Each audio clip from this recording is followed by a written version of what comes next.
Prabowo nyuruh anak muda nggak lupa jasa Amerika Serikat. Gimana kalau kita aja yang nyuruh Pak Prabowo untuk baca buku The Jakarta Method karya Vincent Bevins? Di depan para pengusaha Amerika Serikat di acara Business Summit dengan US Chamber of Commerce di Washington DC, Prabowo terang-terangan bilang bahwa AS banyak berjasa untuk Indonesia. Di saat bersamaan, Prabowo getol banget ngomong soal antek-antek asing.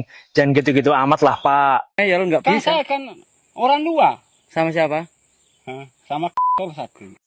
Di buku Jakarta Method, Vincent Bevins benar-benar mengupas keterlibatan AS dalam pembangunan massal di Indonesia periode 65-66. Jasa Amerika Serikat di Indonesia nggak lepas dari konteks Perang Dingin. Bagi Washington, Indonesia adalah hadiah terbesar di Asia Tenggara yang harus dimenangkan karena sumber daya alamnya yang melimpah.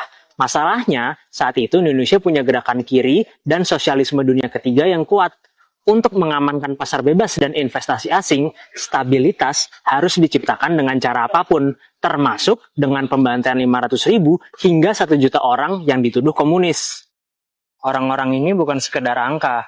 Mereka ini manusia-manusia yang dieksekusi oleh para militer dengan sokongan tentara. Lainnya ditahan selama bertahun-tahun, semua tanpa proses peradilan.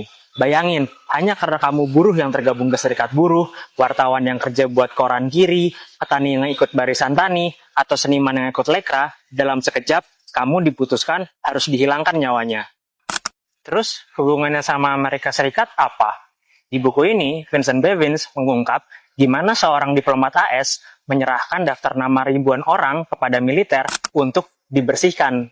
Bagi mereka yang terlibat, nyawa manusia nggak lebih kayak daftar belanjaan politik. Gak berhenti di situ, anak-anak yang kehilangan orang tuanya juga harus hidup dengan stigma anak PKI selama puluhan tahun. Hak-hak dasar mereka sebagai manusia dirampas, bukan karena kesalahan mereka, tapi karena kepentingan geopolitik Amerika Serikat. Pembantaian dan pemberantasan gerakan kiri tahun 65-66 tersebut kemudian menjadi proyek yang direplikasi ke negara-negara lain yang berseberangan dengan kepentingan geopolitik Amerika Serikat. Ke Brazil, Chile, hingga Argentina. Nama Jakarta bukan lagi sekedar nama ibu kota, tapi menjadi kode untuk operasi pembersihan massal gerakan rakyat di seluruh dunia. Kalau hari ini Prabowo bilang kita harus mengingat jasa AS, kita perlu tanya, jasa buat siapa? Mantan mertuanya. Dan kalau mereka yang kritis ke pemerintah dituduh antek-antek asing, lantas yang menggadaikan negeri ini untuk kepentingan AS, kita sebut apa?